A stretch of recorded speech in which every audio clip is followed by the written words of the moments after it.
Hi Virgo, this is your July 8th through the 14th weekly tarot reading. We'll have 5 separate spreads in this weekly reading. In the first spread, we'll be looking at new love entering your life. In the second spread, we'll check in with those of you who are already involved with somebody. Spread number 3 is love from the past. In the fourth spread, we'll talk about your work, your business, and your finances. And we'll wrap things up with the fifth spread, which is going to be what you're not expecting to happen this week. Please like, comment, and subscribe to support this channel. This first spread is on new love this week, Virgo. We have the Four of Cups, clarified by the Devil. We have Justice, clarified by the Ace of Cups. We have the Ten of Cups in the potential outcome. We have the Knight of Pentacles with the Ace of Pentacles and the Two of Cups. And we have the Ten of Swords on the bottom of the deck. You could be dealing with a fellow Earth sign, Taurus, another Virgo, Capricorn. We also have Libra, but you could be dealing with pretty much any zodiac sign. It's a very, very specific reading. A very specific Virgo. It's been a while since I saw a reading like this. We start with the Four of Cups, clarified by the Devil. And we also have the Ten of Swords on the bottom of the deck all the way to your right. So I think those three cards, the Four of Cups, the Devil, clarifying it, and the Ten of Swords, they're talking about the same situation. For some of you, it's sort of a prerequisite, right, for this to work out. Perhaps you already have history with this person. Perhaps in the past you went on a few dates with them, but then you found out something about them that was a complete deal breaker. Something about them that was just a big no on your part when you found out, right? So then perhaps you guys went your separate ways, but now you're going to be hearing from them again, and they're going to tell you, you know what, remember that thing, remember that deal breaker that didn't fly with you, that didn't work with you? I no longer do that. I am no longer that way. That was when we tried it the first time around. And you'll be like, oh, okay, all right, so now you've cleared. You've been cleared. You've been cleared to move forward. You've been cleared to proceed.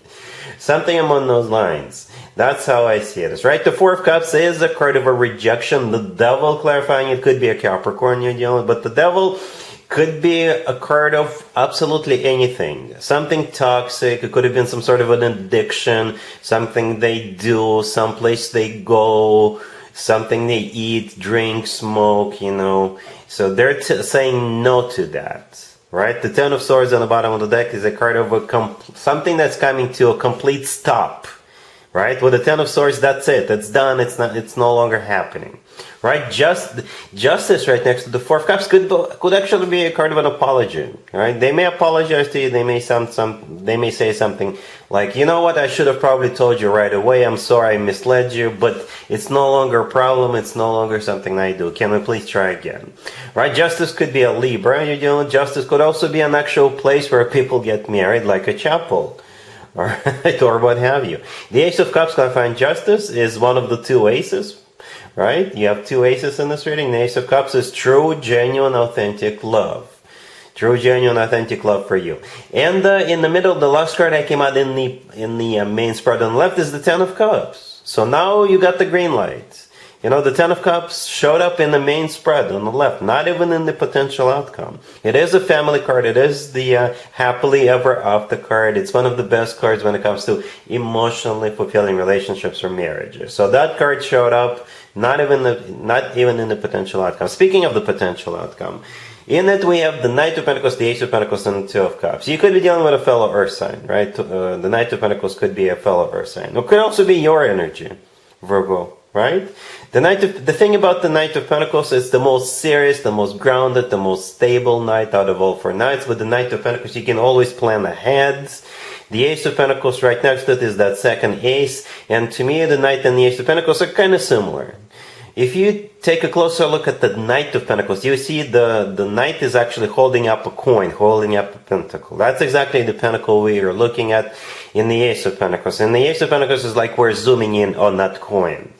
Right? The Ace of Pentacles always comes from somebody who is ready to settle down, ready to start a family. The Ace of Pentacles is a golden opportunity, once in a lifetime opportunity, and the Two of Cups right next to the deck is a card of a soulmate connection. As you can see, there's 2 people in the Two of Cups, right? It's a card of when 2 people are on the same page. Both people feeling the same way towards one another.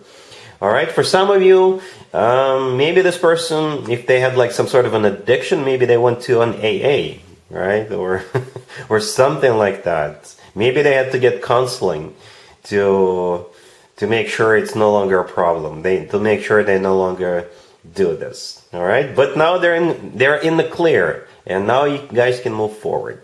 All right, like I said in the beginning, a very specific, very specific reading, but that's what I have for you. All right, really happy for you. Congratulations.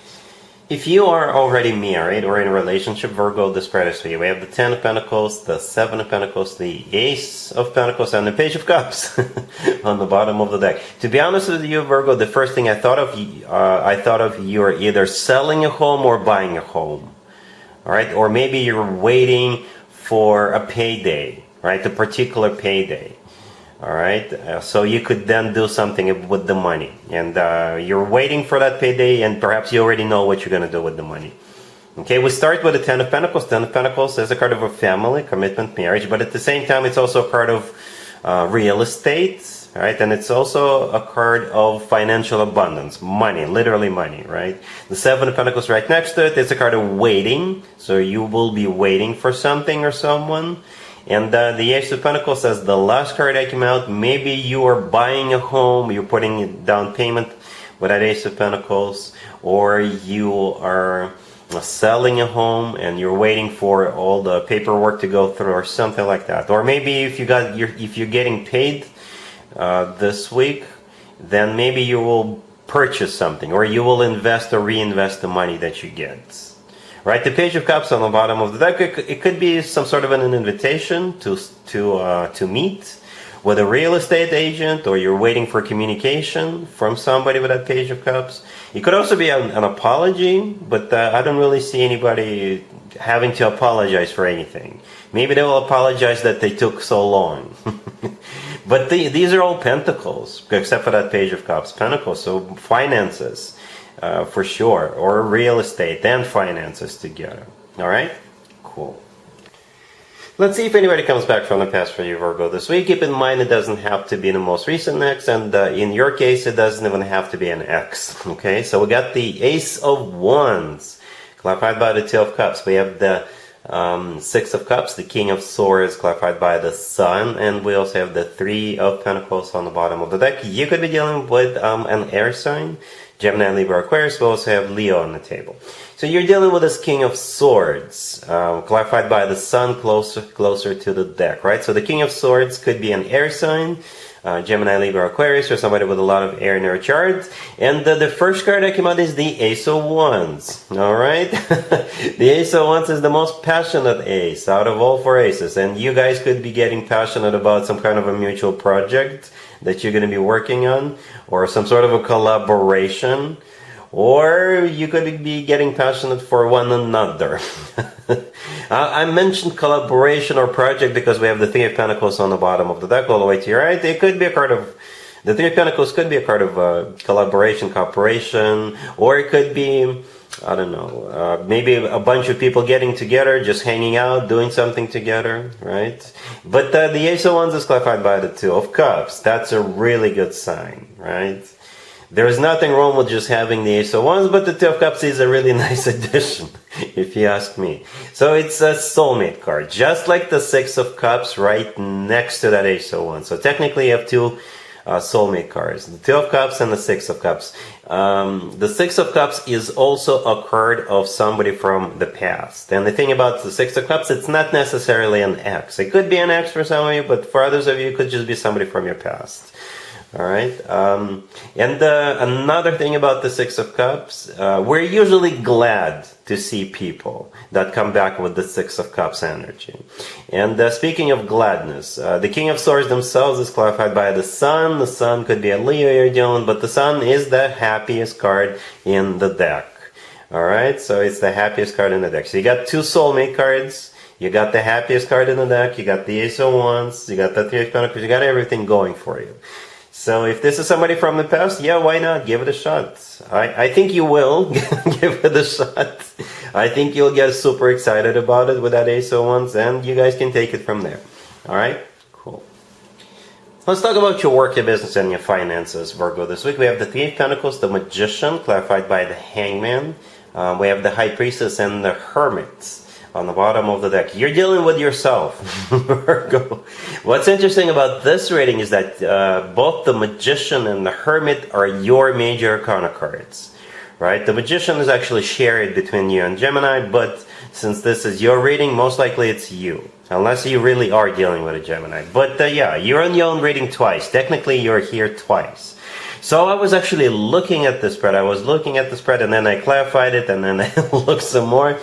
So the Hangman, let's talk about the Hangman. It could be a card of an epiphany, a light bulb moment, or some sort of a realization.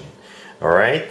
So perhaps you have some kind of you may invent something. You may think of a particular way of doing things, a particular way of getting things done. Something special, something unique, something that you're not going to tell anybody about, or maybe only very few people, right? Because the High Priestess right next to the deck, first of all, it could be interpreted as a card of intuition. So your intuition will be like, yeah, this is it. This is a good idea with the Hangman. But at the same time, the High Priestess is a card of a secret. Perhaps, like I said, you figured something out, but you're going to keep it to yourself so nobody can steal it from you, right? So nobody can steal it from you. That's what I think the Hangman is. Some sort of a realization or aha moment or a light bulb moment or something like that. So if you do have one of those moments, yeah, keep it to yourself. Maybe ask somebody who is like good with filing paperwork or filing for something. If this is just something, if you just work like usual 9 to 5, typical 9 to 5, and there's nothing wrong with that, but if that's your case and you thought of a particular method or way of doing things, yeah, first of all, keep it to yourself and then start implementing it. All right? Cool. Let's see what you're not expecting to happen this week, Virgo. We have the Six of Cups, the Wheel of Fortune, the Sun, and the Ace of Swords on the bottom of the deck. You know what? I think this is the same story as we saw in the Love from the Past or Person from the Past spread.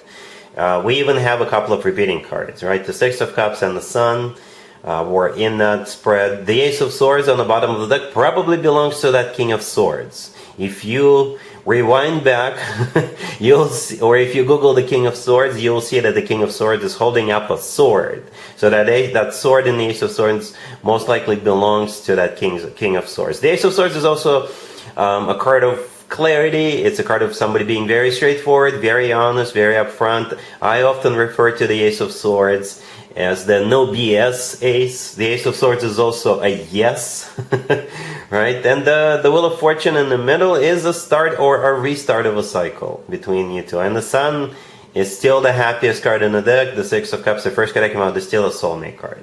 So that's what you're not expecting.